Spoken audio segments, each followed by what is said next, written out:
Queremos neste momento, por mais uma vez, saudar aqueles que nos acompanham por meio dos nossos recursos midiáticos aí, no caso por meio do nosso canal no YouTube, com a graça e a paz do nosso Senhor Jesus Cristo.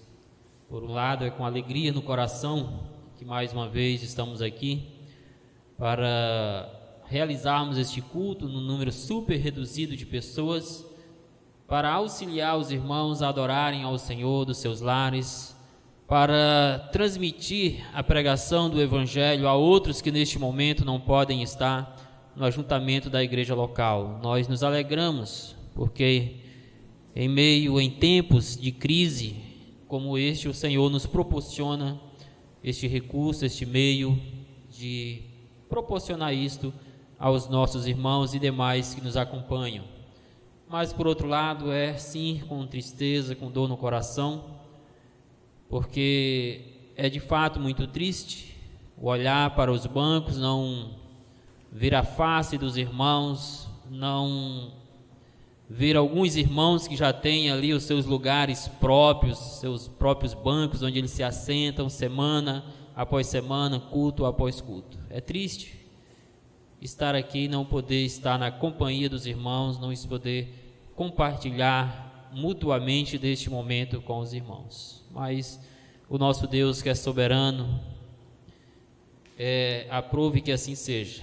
Então vamos orar para que o quanto antes possamos estar juntos aqui para celebrar e adorar o nosso bendito Deus. Nós vamos neste momento orar, pedindo a graça do Senhor para este nosso culto matinal, aquele que no ajuntamento seria a nossa escola bíblica dominical, e podemos assim dizer, hoje é escola bíblica dominical no lar, já que assim os irmãos estão reunidos para aprender da palavra de Deus em família. Vamos orar nesse momento. Nosso Deus, nosso Pai, nosso Senhor e Salvador, na pessoa de Cristo Jesus, nosso Criador, nosso Redentor, a Ti, ó Deus Santo, nós atribuímos neste momento todo louvor, toda glória, toda adoração, porque reconhecemos que tão somente o Senhor é digno de ser louvado, de ser adorado, engrandecido e exaltado por nós, ó Deus. Nós Te louvamos, Pai, porque mais uma vez podemos assim ler e estudar a Tua palavra, podemos assim cantar hinos de adoração ao Senhor. Nós suplicamos que o Senhor seja misericordioso neste momento de adoração e possa falar ao coração dos nossos ouvintes, Deus, possa edificar a vida do nosso povo, que estão assim reunidos nos seus lares, em família, para aprender mais e mais da Tua palavra, Senhor. Que o Espírito Santo possa nos guiar em cada momento deste culto de adoração ao Teu santo e precioso nome, Pai. Nós assim oramos, confiantes não em nós mesmos, não em méritos nossos, ó Deus, porque também não temos, mas tão somente confiantes no nome, poder e autoridade do nosso Senhor e Salvador Jesus Cristo. Amém. Amém. Bendito seja o nome do Senhor, neste mesmo espírito de adoração, de engrandecimento ao nome de Cristo, vamos louvar ao único que é digno de ser louvado, com os nossos lábios e com o nosso coração, com o auxílio do nosso irmão Wilner. Graça e paz, irmãos. Vamos adorar o Senhor com o cântico 207 do canto cristão, Mensagem Real.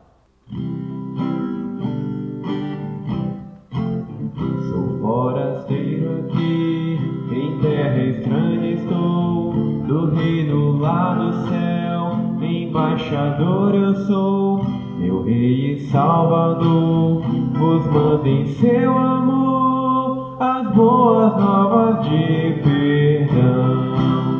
Eis a mensagem que me deu aquele que por nós morreu. Reconciliai-vos já, é ordem que ele dá. Reconciliai-vos já com Deus, é ordem do meu Rei, de todo pecador arrependido já confesse ao Salvador todo pecado seu, pois ele prometeu dar o perdão por seu amor. Eis a mensagem que ele deu, aquele que por nós morreu. Reconciliai-vos já, é ordem que ele dá. Reconciliai-vos já com Deus. No meu eterno a postulação, eterno gozo e paz, os salvos fluirão. E quem obedecer a Cristo vai viver no reino eterno do meu Rei. Eis a mensagem que me deu, aquele que por nós morreu. Reconciliai-vos já, é ordem que ele dá. Reconciliai-vos já com Deus. Amém. Iremos continuar adorando ao Senhor com o cântico Graça Eterna, que você em casa possa estar adorando juntamente conosco.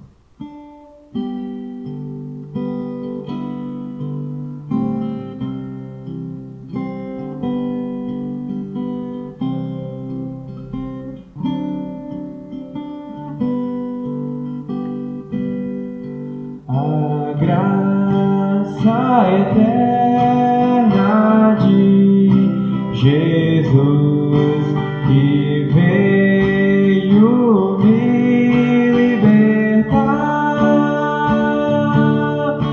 a mim tão pobre pecado, ó graça singular, tal graça o medo me levou, desde o dia em que eu criei, e bem feliz me transformou, tal nunca mereci.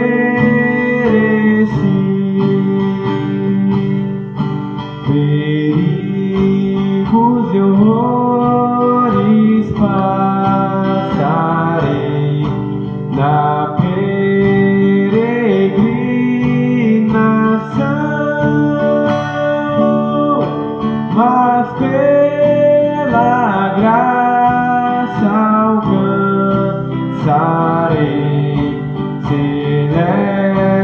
celestial mansão. E quando no lar celestial, por tempo sem cessar, louvor daremos eternal a quem nos quis salvar. Amém. Amém. Louvado seja o nome do Senhor, que nos dê sempre corações dispostos, inclinados a engrandecer ao nosso Senhor Jesus Cristo por meio do louvor e da adoração que vem de corações que foram assim regenerados pelo poder do nosso Senhor Jesus Cristo. Nós vamos já neste momento orar mais uma vez, pedindo já pelo estudo desta manhã, para que o Senhor possa nos dar graça, nos capacitar, para que o Senhor possa usar esse estudo no poder e na autoridade do Espírito Santo para falar ao coração de cada um que está a nos ouvir neste momento. Vamos orar. Santo Deus, bendito Pai, nós, Senhor, nos curvamos por mais uma vez na Tua presença, engrandecendo o Teu santo e precioso nome. Agora, Deus bendito, para suplicar uma porção dobrada da Tua graça para este momento de estudo, Deus, onde assim iremos aprender mais e mais da Tua palavra, Senhor. Que o Espírito Santo possa, ó Deus querido, iluminar o nosso coração, iluminar, ó Deus, o nosso entendimento para compreender a Tua palavra. Que o Espírito Santo, Deus, aplique as Tuas verdades ao nosso coração e produza as mudanças necessárias para que assim possamos não apenas crescer no conhecimento e na graça do Senhor Jesus Cristo, mas também no aperfeiçoamento dos santos, Pai. Fale com os nossos irmãos que estão nos seus lares. Fale com aquele, ó Deus bendito, que embora não sejam membros desta igreja local, mas estão a nos ouvir neste momento ou em momento posterior, Pai. Nós assim oramos em nome de Jesus Cristo. Amém. Meus irmãos, na manhã de hoje, nós iremos fazer um estudo introdutório à primeira carta do apóstolo Pedro. O nosso propósito para hoje à noite é iniciar uma exposição nesta carta. Mas para isso se faz necessário, primeiramente, um estudo introdutório à carta para que possamos conhecer alguns aspectos que serão importantes na compreensão dos textos que assim iremos estar estudando à luz ao decorrer de algumas semanas. E nós tão logo iremos perceber que 1 Pedro, ao mesmo tempo que é uma carta riquíssima em teologia, também é uma carta cheia de desafios práticos para a vida cristã. E não poderia ser de outro jeito, já que não podemos dissociar teologia de vida prática. Não podemos dissociar doutrina de vida cristã com o nosso bendito Deus. Por isso que vamos, nesta manhã,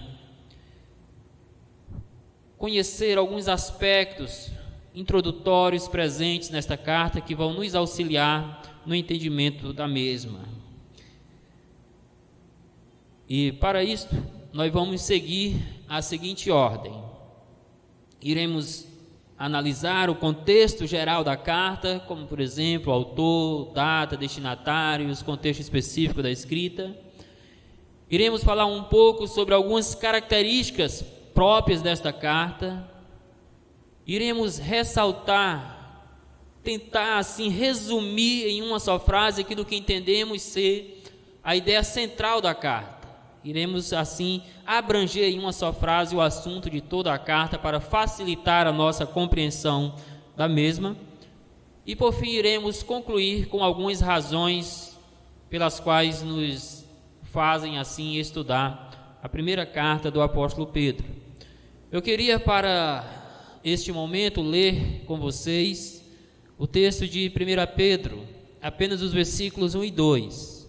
A nossa proposta para este momento não é analisar esses dois versículos, nós faremos isto hoje à noite, tá?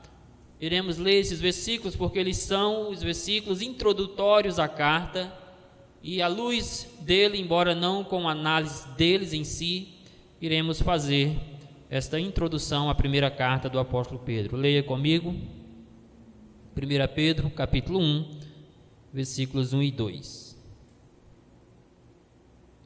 Diz assim a palavra do Senhor: Pedro, apóstolo de Jesus Cristo, aos eleitos que são forasteiros da dispersão no Ponto, Galácia, Capadócia, Ásia e Bitínia, eleitos segundo a presciência de Deus Pai, em santificação do Espírito para a obediência e a aspersão do sangue de Jesus Cristo. Graça e paz vos sejam multiplicadas. Como dito, nós vamos à noite analisar esses dois versículos de maneira mais profunda. E vamos agora então ao contexto da primeira carta, seguindo a ordem já prescrita aos irmãos. Primeiro vamos olhar aquilo que nós podemos chamar do contexto geral da primeira carta de Pedro. Vamos pensar primeiramente no autor. Quem escreveu esta carta? À luz da identificação que o próprio Pedro faz, não resta dúvida de que ela foi escrita pelo apóstolo Pedro. E nós bem sabemos que Pedro foi um dos primeiros discípulos a ser chamado por Cristo e que ele veio a tornar-se um dos mais proeminentes, um dos mais importantes apóstolos de Cristo, como também um dos mais destacados líderes da igreja cristã primitiva. Pedro era um líder importante, um líder proeminente. Pedro era também um líder respeitado, um líder honrado pelos irmãos primitivos. Mas nós também sabemos, irmãos, que Pedro também foi um homem cheio de fraquezas. Pedro também foi um homem que teve os seus fracassos na caminhada com Cristo. Por exemplo, na ocasião em que ele assim nega ao Senhor Jesus Cristo insistentemente por 3 vezes, mesmo as pessoas dizendo: tu és um deles, tu estavas com ele, insistentemente Pedro disse que não, e que de fato assim não o conhecia. Isso mostra que, embora um líder proeminente, embora um líder importante, respeitado e honrado, mas Pedro, à semelhança de nós, era um homem de Deus que lutava contra a sua natureza ainda pecaminosa, que batalhava diariamente pela prática da santidade cristã, pela comunhão, pela intimidade com Deus. Entretanto, meus irmãos, as Escrituras também mostram que este homem, embora tenha tido seus momentos de fraqueza, de fracasso, ele foi reerguido pelo Espírito Santo para uma vida santa. E o que agora Pedro está fazendo com os seus leitores, instruindo eles no caminho da santidade, é aquilo que ele mesmo aplicou à sua própria vida. Sobre o apóstolo Pedro ainda, a história conta que ele se tornou mártir do cristianismo, vindo a ser crucificado, e segundo conta a história, ele teria sido crucificado de cabeça para baixo a pedido dele próprio, por se sentir indigno de morrer da mesma forma, do mesmo modo que o seu Salvador Jesus Cristo havia morrido. E isto assim aconteceu durante as perseguições do cruel e sanguinário imperador de Roma chamado Nero. Este é o autor da carta, um homem piedoso, um homem santo, um homem que guerreava com o pecado todos os dias, assim como nós, mas um homem que honrava ao Senhor e que entregou a sua própria vida por causa da sua fé em Cristo Jesus. O que nós podemos também aprender sobre os destinatários, sobre os leitores desta carta? Já de início, a carta identifica os seus leitores primários como sendo os crentes que viviam nas províncias romanas localizadas no Ponto, Galácia, Capadócia, Ásia e Bitínia. Estas províncias aqui faziam então parte do vasto Império Romano e se localizavam naquilo que hoje é a atual Turquia. E ao escrever a estes irmãos que estavam localizados, a estes crentes que estavam localizados nessas províncias, Pedro usa 3 termos riquíssimos em significado para a identidade dos seus leitores, que sim, na sua maioria eram gentios, mas havia também uma minoria de judeus entre eles, ou seja, os judeus convertidos a Cristo Jesus. Tá? Que termos são estes? Pedro usa o termo eleitos para se referir àqueles crentes, e isso diz respeito ao fundamento da sua salvação, que estava na eleição, estava no ato de Deus escolhê-los para a salvação em Cristo Jesus. Pedro diz então que está escrevendo aos eleitos de Deus. Mas também ele chama os seus leitores de forasteiros e peregrinos. E isso diz respeito ao modo de viver neste mundo. Isso diz respeito que aqueles cristãos, assim como nós, estavam no mundo, mas não pertenciam ao mundo. E, inclusive, era esta a razão de tantas perseguições, de tantos sofrimentos que eles estavam enfrentando. por serem peregrinos e forasteiros, por estarem neste mundo, mas não pertencerem a ele. E por isso diz o Senhor Jesus Cristo, já no Evangelho de João: o mundo nos odeia. Um outro termo que Pedro usa para identificar os seus leitores é o termo dispersão, ou chamando-os então de dispersos. Isso diz respeito aos muitos cristãos que estavam espalhados por todo o mundo. Isto lembra aos seus leitores que, embora eles estivessem sofrendo, eles não eram os únicos que estavam sofrendo por causa da fé em Cristo. E isso vai ficar bem claro lá no capítulo 5, versículo 9, quando Pedro assim vai claramente dizer que a irmandade daqueles leitores da primeira carta também estavam espalhados por todo o mundo e sofrendo por causa da fé, irmãos.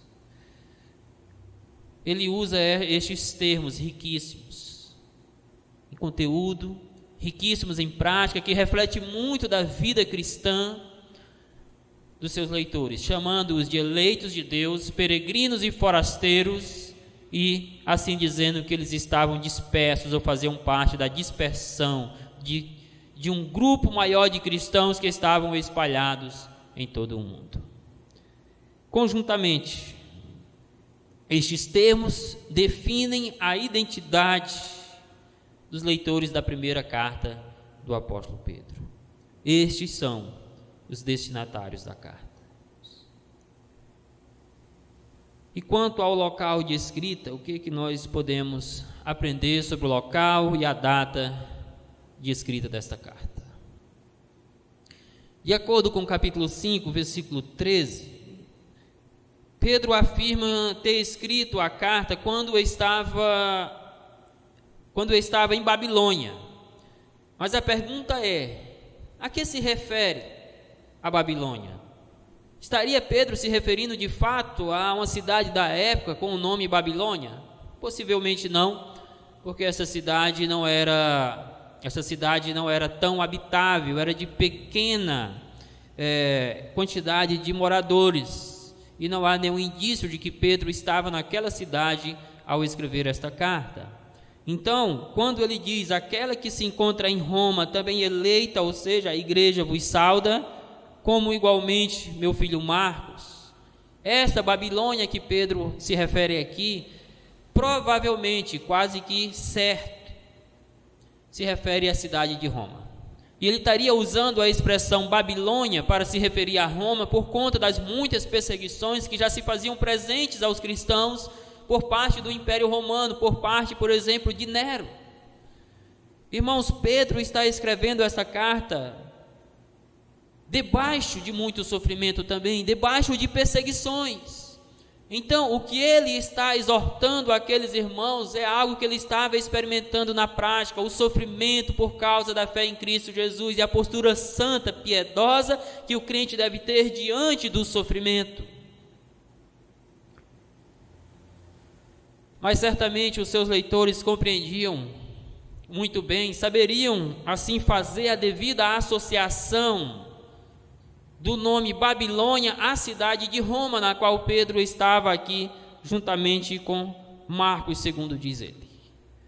Que isso se refere a Roma fica bem claro também quando nós vamos ao Apocalipse, tanto capítulo 17, capítulo 18, vão também se referir a essa cidade usando a expressão Babilônia. João, anos depois, usaria a mesma expressão Babilônia para se referir à perseguidora cidade de Roma. E quanto à data para a escrita desta carta, nós bem sabemos que ela precisa ter sido escrita após os escritos do apóstolo Paulo, porque Pedro se refere na sua segunda carta aos escritos de Paulo, dizendo que Paulo havia escrito coisas que são difíceis de compreender. Ao mesmo tempo, tem que ter sido escrita antes do ano 64, que é tido como o ano do martírio do apóstolo Pedro, por conta das perseguições da parte de Nero, imperador de Roma. Sendo assim, o ano mais provável para localizarmos a escrita desta carta seria o ano 63 a.C., visto que em 64 o apóstolo Pedro seria crucificado por causa da sua fé em Cristo Jesus. Vamos agora pensar um pouco sobre o contexto e o propósito desta carta. Qual foi o contexto específico? Que circunstâncias? O que é que estava acontecendo entre aqueles irmãos que deu ocasião a esta carta? E com qual propósito Pedro escreve esta carta àqueles irmãos que se localizavam nessas províncias romanas? Mesmo numa leitura rápida, panorâmica desta carta, revelará que ela foi escrita para um povo sofrido. Revelará que esta carta foi escrita para um povo que estava sendo perseguido, que estava sofrendo, que estava sendo difamado, que estava sendo assediado pela sociedade, assediado pelo mundo. Basta uma leitura rápida e você vai perceber isso. Mas para dar maior evidência deste contexto de sofrimento, de perseguições, de insulto, de assédio do mundo, de perseguições do próprio Satanás, como consta lá no capítulo 5, eu selecionei aqui alguns versículos da carta que estão diretamente relacionados a estes momentos tensos que os irmãos passavam, de sofrimento, de aflições, entre outros. Veja rapidamente comigo estes versículos. Primeiro, lá no capítulo 1, versículo 6, é dito que estes irmãos eles estavam sendo contristados por várias provações. No capítulo 2, é dito que eles estavam sendo acusados de serem malfeitores. Capítulo 2, verso 19, é dito que eles estavam passando por muita tristeza e que eles estavam sofrendo muito injustamente por causa da fé em Cristo. No capítulo 2, 20, Pedro fala que aqueles irmãos estavam sendo afligidos e esbofeteados por causa da fé. No capítulo 3, verso 13, é visto que eles estavam sendo maltratados, é assim dito lá. No capítulo 3, verso 14, é dito que eles estavam sofrendo por causa da justiça e sendo ameaçados por causa de Cristo Jesus. Capítulo 3, mais adiante, verso 16, mostra que eles estavam sendo difamados. E no capítulo 3, verso 17, mostra que eles estavam sofrendo por praticarem o bem. No capítulo 4, verso 12, diz que eles estavam sendo provados por meio de um ardente fogo, como que dizendo que eles estavam em meio a uma fornalha ardente, a fornalha das provações, do sofrimento. E no capítulo 4, verso 14, é dito que eles eram insultados por causa do nome de Jesus. No verso 16 do mesmo capítulo, mostra que eles estavam passando por sofrimento. Lá claramente diz isso, que eles estavam sofrendo por serem cristãos. E em 4,19 é dito que o seu sofrimento estava acontecendo segundo a vontade de Deus, ou que eles estavam sofrendo porque estavam fazendo a vontade de Deus na sua vida, por conta da piedade, por conta da disposição de viver de forma santa, justa, na prática do bem, amando a Cristo, amando aos irmãos, é que eles estavam passando por tantos sofrimentos. E por fim, no capítulo 5, versos 9 e 10, novamente é ensinado que eles estavam sofrendo por causa da fé na pessoa de Jesus. Por estas inúmeras ocorrências citadas, diretamente, e pelo contexto de cada uma delas, que está relacionada a muito sofrimento, a muita angústia, tudo indica que possivelmente as perseguições que esses irmãos estavam enfrentando, que causava tanto sofrimento para eles, vinha por parte da sociedade, vinha por parte inclusive dos seus familiares, dos seus amigos, que não aceitavam o seu novo estilo de vida cristã. É por isso, irmãos, que eles estavam sendo perseguidos, é por isso que eles estavam sendo assediados, é por isso que eles estavam sofrendo.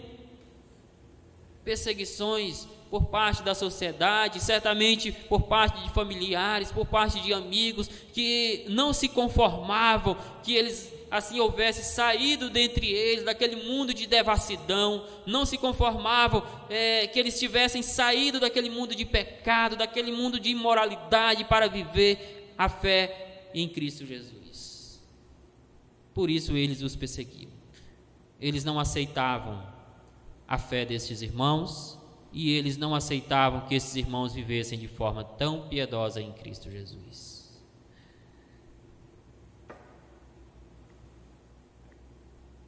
Certamente, todo aquele que busca viver piedosamente em Cristo vai enfrentar algum tipo de perseguição. Quer seja por parte das autoridades, quer seja por parte de familiares, quer seja por parte da própria sociedade, quer seja por parte de ideologias presentes nos nossos dias, quer seja diretamente por Satanás, pelo mundo. Quem quiser viver piedosamente em Cristo tem que saber que vai sofrer perseguições, que vai passar por muitas agonias na sua fé. Agora, além dessas perseguições, desse contexto, certamente o fogo das perseguições do Império Romano também se fazia presente na vida desses irmãos. Talvez não com tanto ardor, mas sendo que neste contexto Nero era um imperador, sendo que Nero era um cruel perseguidor de cristãos, sendo que eles estavam em províncias romanas, não podemos descartar a possibilidade de que eles também estavam sendo perseguidos pelas próprias autoridades. Talvez justamente por isso, salvo engano, lá no capítulo 4, Pedro vai recomendar que estes irmãos desenvolvam a sua santidade vivendo em submissão às autoridades. E que desafio, meus irmãos! Ser submisso a uma autoridade ímpia, a uma autoridade perversa, ser submisso a uma autoridade que está lhe perseguindo, que busca ferozmente tirar a sua própria vida por causa da sua fé cristã.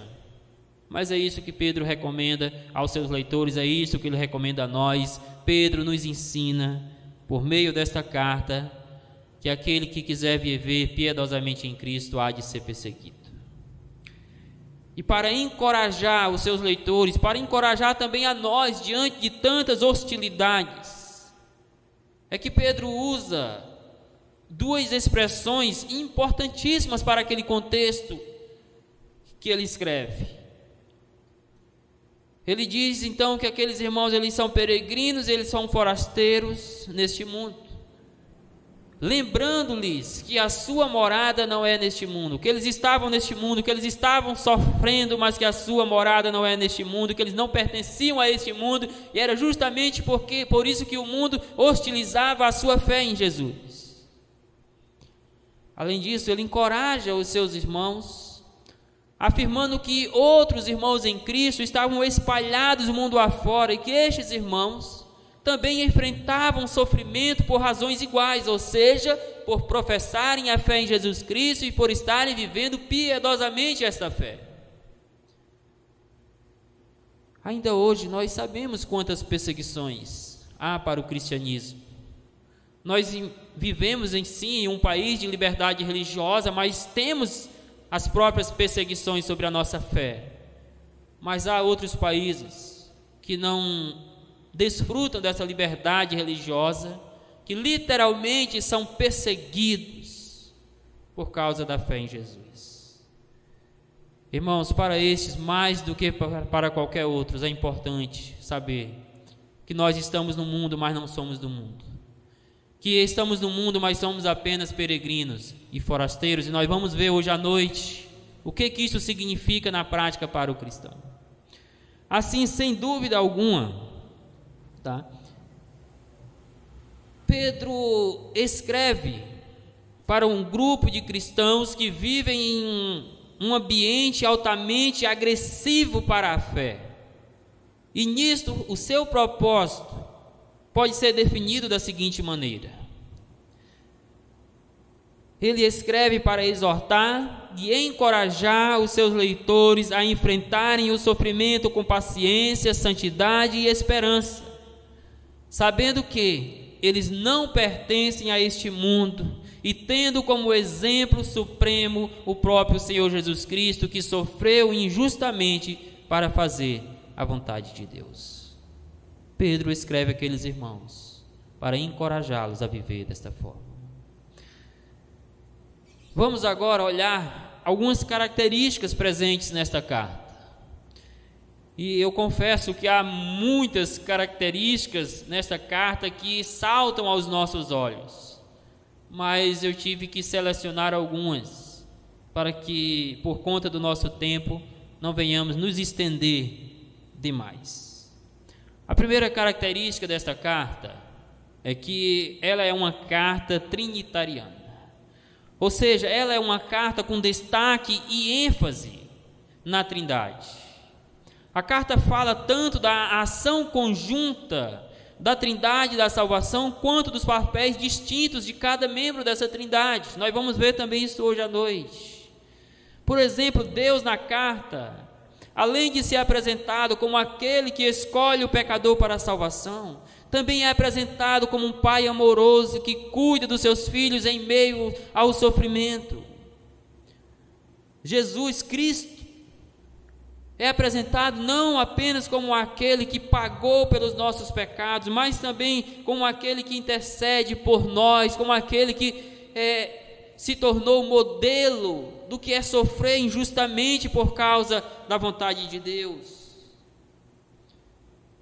A carta tem referências gloriosas ao Espírito Santo e claramente mostra que o Espírito Santo ele não apenas separa o eleito para que este seja redimido, seja lavado pelo sangue de Cristo, mas também ensina que este Espírito Santo, o Espírito da glória, ele continua a santificar o crente até o momento da glorificação. Sim, meus irmãos, esta é uma carta trinitariana. Você perceberá nela, mesmo numa leitura rápida, tanto a presença de Deus Pai, tanto a presença de Deus Filho, quanto a presença do Deus Espírito Santo, agindo conjuntamente na salvação e santificação do povo de Deus. Uma outra característica é que esta carta ela tem uma ênfase específica nos sofrimentos e na morte de Jesus Cristo. E ela faz isso de maneira espetacular, se referindo por inúmeras vezes ao sofrimento de Jesus, se referindo à morte do Senhor Jesus Cristo, se referindo à sua postura diante da morte, bem como também se referindo à sua vitória, porque fala diretamente da ressurreição de Jesus Cristo. A carta mostra tanto a salvação quanto os sofrimentos do nosso Senhor Jesus Cristo. A carta mostra que tanto a nossa salvação quanto os sofrimentos e a morte de Jesus Cristo foram anunciadas no Antigo Testamento. Isso está presente no capítulo 1, versos 10 e 11. A carta mostra que por meio de Cristo nós fomos resgatados pelo seu precioso sangue, capítulo 1, verso 17 e 18. Mostra que Jesus Cristo morreu em nosso lugar, sendo ultrajado, sendo maltratado por nós, capítulo 2, versículos 21 e 22. A carta também mostra que Jesus Cristo foi crucificado, foi morto, que Jesus levou sobre si os nossos pecados lá no madeiro, capítulo 2, 24, capítulo 3, verso 18. Estas são algumas referências específicas ao sofrimento e à morte do Senhor Jesus Cristo. Então, sim, esta é uma carta que tem como característica uma ênfase própria no sofrimento e na morte de Jesus Cristo. Esta é uma das cartas mais cristocêntricas do Novo Testamento. Mas também, irmãos, uma outra característica é que esta é uma carta muito pastoral. Ela é rica em teologia, mas ela é rica em prática. É rica em instruções de como pastorear, de como cuidar do povo de Deus. É rica em instruções em como o povo de Deus deve se comportar nos mais adversos momentos da vida, nas perseguições, nas tentações, diante das autoridades, no relacionamento familiar, no relacionamento com os seus senhores. É uma carta pastoral.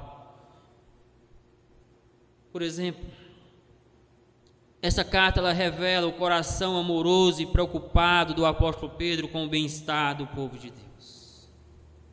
Ela contém uma das mais belas e desafiadoras passagens bíblicas sobre o ministério pastoral e as suas motivações.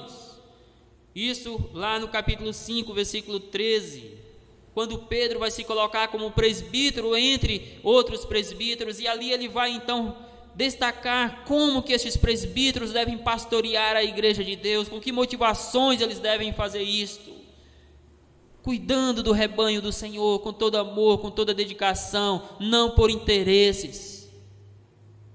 É uma carta pastoral. Também a carta deixa claro que Cristo Jesus é o supremo pastor das nossas almas. No capítulo 2, também no capítulo 2, verso 25, também no capítulo 5, verso 4, claramente é dito isso, que Jesus Cristo é o nosso supremo pastor, que Ele é o bispo e pastor das nossas almas, que o próprio Senhor Jesus Cristo é quem pastoreia o coração das suas ovelhas. Claramente, meus queridos irmãos, a carta mostra o apóstolo Pedro fazendo aquilo que o Senhor Jesus Cristo lhe ordenou, lá no capítulo 21, versículos 15 a 17 de João, como prova, como evidência do seu amor por ele. Ali o Senhor Jesus Cristo por 3 vezes pergunta ao apóstolo Pedro se ele o ama, e Pedro nas 3 vezes responde que sim, sim, sim, eu o amo. E Jesus Cristo dá 3 ordens para o apóstolo Pedro à luz desse amor que ele confessa ter. A primeira ordem é o seguinte: apacenta os meus cordeiros. A segunda ordem é a seguinte: pastoreia as minhas ovelhas. A terceira ordem é: apacenta as minhas ovelhas, irmãos. A carta do apóstolo Pedro é uma carta para pastorear o povo de Deus. O apóstolo Pedro aqui não está apenas escrevendo uma carta, ele está cuidando, ele está pastoreando, ele está apacentando as ovelhas de Cristo Jesus. Que Deus possa pastorear o nosso coração, pastorear o seu coração por meio do estudo desta carta, nesse tempo de sofrimento que nós passamos, nesse tempo em que nós tanto necessitamos do cuidado pastoral, sim, do seu pastor, enquanto pessoa chamada, vocacionada por Deus, mas acima de tudo, precisamos do pastoreio do próprio Deus ao nosso coração nesse tempo difícil. Até porque nós sabemos que há algumas dificuldades para o pastoreio das ovelhas neste momento, por conta do pastor de uma igreja local. Nós precisamos aprender a sermos pastoreados por meio da primeira carta do apóstolo Pedro.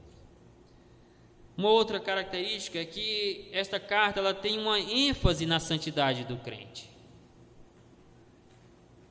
Eu quero ressaltar aqui rapidamente alguns versículos que estão diretamente relacionados com a ação do crente em busca da santidade. Veja comigo: cinjam o entendimento, sejam sóbrios e esperem na graça de Deus, capítulo 1, versículo 13. Não vos moldeis as paixões que tinhas anteriormente na vossa ignorância, capítulo 1, verso 14. Tornai-vos santo em todo o vosso procedimento, capítulo 1, verso 15. Sede santo, porque o Senhor é santo, capítulo 1, verso 16. Portai-vos com temor durante o tempo da vossa peregrinação, capítulo 1, verso 17. Despojai-vos de toda maldade, dolo, hipocrisia, inveja e maledicência, capítulo 2, versículo 1. Abstenham-vos das paixões carnais que fazem guerra contra a alma, capítulo 12, verso 11. Tenham procedimento exemplar entre os gentios, capítulo 2, verso 12. Refreie a língua do mal e evite falar dolosamente, capítulo 3, verso 10. Apartem-se do mal, capítulo 3, verso 11. Santificai a Cristo como Senhor em vosso coração, capítulo 3, verso 15. Não vivam de acordo com as paixões dos homens, capítulo 4, verso 2. Sejam sóbrios e vigilantes, resistindo ao diabo, capítulo 5, versos 8 e 9. Se você observou, não há um capítulo sequer em que o texto não tenha recomendações para uma vida santa. E vale ressaltar que eu não destaquei aqui todos os versículos referentes a isso, apenas alguns, para que fique de fato comprovado que a carta de Pedro tem uma ênfase própria na prática da santidade cristã. Todas estas exortações são suficientes para percebermos esta ênfase e sermos desafiados a uma vida santa nos nossos dias também. A nossa oração é que Deus use o conteúdo desta carta para desafiar o seu coração, para aperfeiçoar o seu coração a uma vida de santidade e de piedade diante do Senhor, independentemente das circunstâncias em que você esteja vivendo. Outro ponto introdutório que quero ressaltar nesta carta, de forma bem breve, é a ideia central da carta. Ou seja, a ideia central é como que o resumo de toda a carta, feito em uma frase apenas. Essa frase não ficou tão curta, mas também não ficou tão longa. Então preste atenção, porque esta é a forma com a qual eu assim julguei melhor resumir todo o conteúdo da carta em uma só frase, para que você assim possa compreender o conteúdo dela. A frase que assim proponho para o resumo da carta é a seguinte: os cristãos foram eleitos e regenerados por Deus por meio do precioso sangue de Cristo, para que por meio do Espírito Santo vivam em santidade durante o tempo da sua peregrinação, ainda que afligidos por muito sofrimento. Eu vou repetir. Os cristãos foram eleitos e regenerados por Deus, por meio do precioso sangue de Cristo, para que, através do Espírito Santo, vivam em santidade durante o tempo da sua peregrinação, ainda que afligidos por muito sofrimento. Eu acredito que esta frase pode não abranger tudo quanto está na carta, mas abrange os principais assuntos dela. E nós vamos desenvolver ao longo das próximas semanas esta ideia, estes assuntos presentes nela. Com isso eu quero caminhar com você para a conclusão desse estudo introdutório à primeira carta do apóstolo Pedro. Sendo assim, claramente o apóstolo Pedro escreveu esta carta estando na cidade de Roma, possivelmente no ano 63, onde já ali em Roma fervilhava a perseguição aos cristãos por parte de Nero. Então ele escreve para um povo atormentado e afligido por causa da fé em Jesus Cristo, mas ele mesmo estava sendo pressionado, ele mesmo estava sofrendo perseguições, estava sendo afligido por causa da sua fé em Jesus Cristo. E a prova de toda esta perseguição, este sofrimento que ele passava, é que não muito tempo depois, ele viria a enfrentar o martírio por causa da sua fé no nosso Senhor e Salvador Jesus Cristo. Os irmãos para quem ele escreve estavam sendo pressionados a retornar à devassidão da qual eles haviam saído. E por isso eles eram perseguidos. Ainda nos dias de hoje o mundo nos persegue. O pecado diariamente nos persegue. Muitos daqueles que se dizem nossos amigos têm desejo de nos ver de volta na devassidão do pecado em que outrora nós vivíamos juntamente com eles. Mas a nossa postura cristã tem que ser firme, tem que ser de santidade. Temos que saber que estamos neste mundo, mas que somos peregrinos, que somos forasteiros e não pertencemos a ele. A nossa pátria não é neste mundo. A nossa pátria é celeste. Agora, eu quero então finalizar destacando algumas razões para que possamos, ou pelas quais nós vamos estar estudando a primeira carta do apóstolo Pedro. Algumas razões pelas quais eu desafio você a semanalmente nos acompanhar nos estudos dessa carta. E eu também confesso que são tantas as razões que esta pequena carta, 5 capítulos apenas apresenta, para que venhamos estudá-la, que ficou difícil selecionar algumas. Mas eu selecionei 7, que eu quero compartilhar com vocês, porque eu julgo que estas 7, eu sei que há muitas outras, talvez mais importantes do que algumas que estão aqui, mas estas serão suficientes para nos fazer entender a necessidade que nós temos de estudar essa carta nos dias de hoje. Vamos lá. Em primeiro lugar, e mais importante do que qualquer outra razão, vamos estudar essa carta, porque assim como qualquer outro livro bíblico, como qualquer outros demais livros bíblicos, essa carta é palavra de Deus e tem relevância para os nossos dias. Eu poderia dizer que estas são as 2 crenças principais que nos fazem estudar determinado livro ou determinada porção da palavra de Deus. É crer que o que está ali é palavra de Deus, inspirada por Deus para o nosso coração, para o coração da igreja, para a salvação do pecador, e que essa palavra, ela é atual, ela é relevante para os nossos dias. É por isso que Pedro, ainda lá no finalzinho do capítulo 1, não tão no final, mas no capítulo 1, ele vai dizer que a palavra de Deus, ela é permanente, ela é eterna, e é por isso que nós estudamos esta palavra. Nós cremos na sua autoridade, na sua veracidade, na sua suficiência, na sua fonte divina, e cremos na sua permanência e aplicabilidade para todos os tempos. Por isso vamos estudar 1 Pedro. Em segundo lugar, vamos estudar essa carta, porque ela tem muito a nos ensinar sobre a doutrina da salvação. Ela fala sobre a eleição para colocar a salvação como fundamentada unicamente em Deus. Ela fala sobre a regeneração.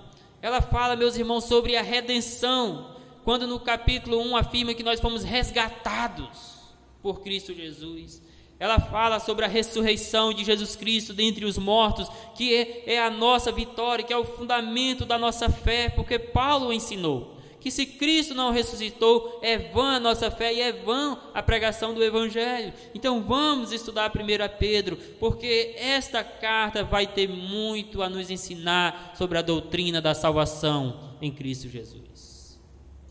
Em terceiro lugar, vamos estudar essa carta, porque ela tem muito a nos ensinar sobre a realidade e a natureza do sofrimento cristão.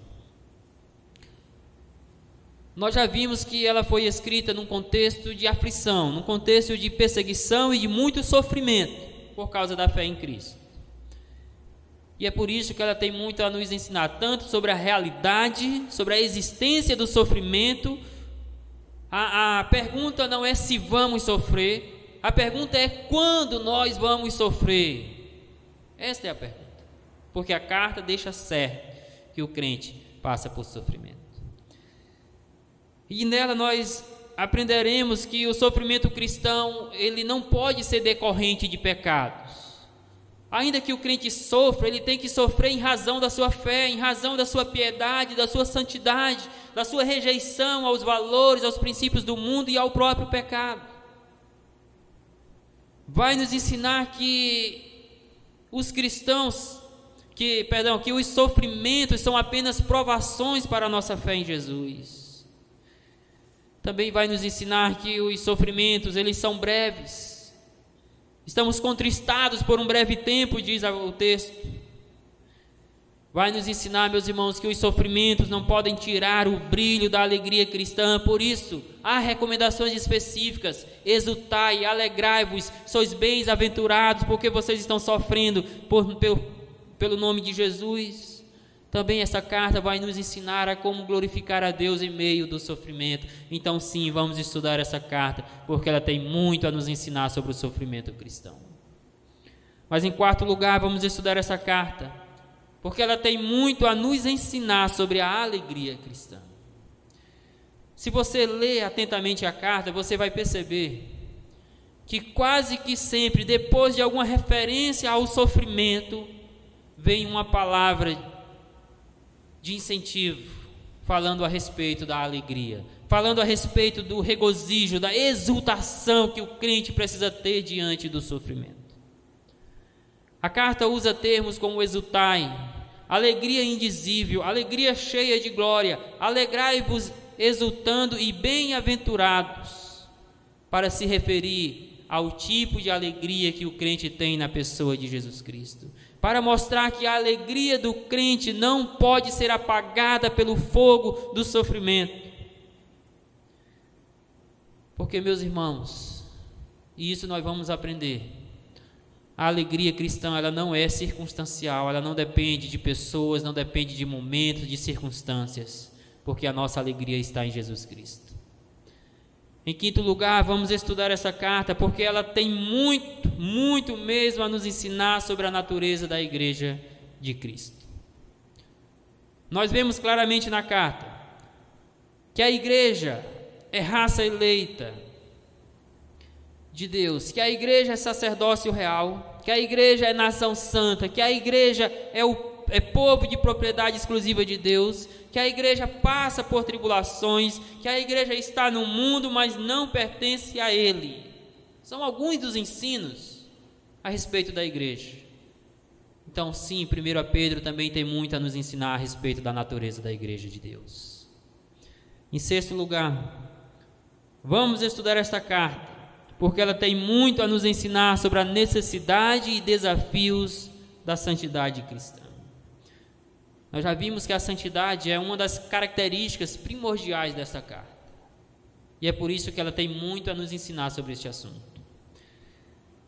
Por exemplo, é percebível na carta que nós devemos ser santos num mundo hostil à nossa fé e que ama a devassidão do pecado, que nós devemos ser santos em todo o nosso procedimento, não apenas em algumas áreas da vida, mas em todo o procedimento, que nós devemos ser santos mortificando as paixões da carne e dos pensamentos.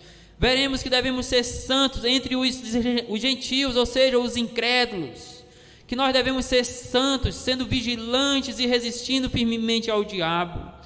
Veremos que nós devemos ser santos porque somos filhos da obediência, que devemos também ser santos porque para isso nós fomos chamados, e que por fim devemos ser santos porque santo é o nosso Deus que nos chamou para a fé em Cristo Jesus. É uma carta riquíssima sobre o assunto santidade cristã, irmãos, que nos ajuda a vencer os desafios que nós temos diariamente para sermos pessoas mais piedosas para a glória de Deus. Mas em sétimo e último lugar, vamos estudar esta carta, porque ela tem muito a nos ensinar sobre a herança futura do crente. Por exemplo, a carta claramente nos ensina que aguardamos a nossa morada celestial. Quando nos chama de peregrinos e forasteiros, claramente diz que a nossa morada não é neste mundo, ou seja, aguardamos a nossa morada, aguardamos a nossa pátria celeste. Também a carta ensina que nós aguardamos a plenitude da salvação. Quando que nós alcançaremos essa plenitude? Quando nós estivermos na glória com Cristo Jesus. Esta, irmãos, é uma esperança gloriosa para todo cristão. Este momento pleno em que ele estará na glória celeste. Mas também a carta ensina que nós aguardamos a inacessível coroa de glória que nos será entregue pelo próprio Senhor Jesus Cristo. Que incentivos para vencermos o sofrimento, que incentivos para vencermos os desafios da santidade cristã, para permanecermos firmes na vida cristã, independentemente das circunstâncias, do contexto que nos cerca, irmãos. Sabemos que no dia do Senhor, o próprio Senhor Jesus Cristo irá nos entregar a inacessível coroa de glória. Que o Senhor possa neste tempo de pandemia em que nós vivemos, usar a primeira carta do apóstolo Pedro para falar ao nosso coração, para nos motivar à fé em Cristo, para nos manter firme diante dos sofrimentos. Quantas pessoas estão perdendo seus entes queridos? Que essa carta possa trazer alívio para o seu coração, que essa carta possa lhe ensinar a sofrer como cristão nos momentos adversos da vida, e que logo mais à noite possamos juntos adentrarmos esse manancial estudando os primeiros 2 versículos desta carta. Que Deus em Cristo Jesus, ao longo das próximas semanas, possa abençoar a tua vida com esses estudos da palavra do Senhor. E aí, espero que você tenha gostado desse vídeo que você acabou de assistir. Não se esqueça de dar seu joinha, seu like, compartilhar esse vídeo e se inscrever no nosso canal e ativar o sininho.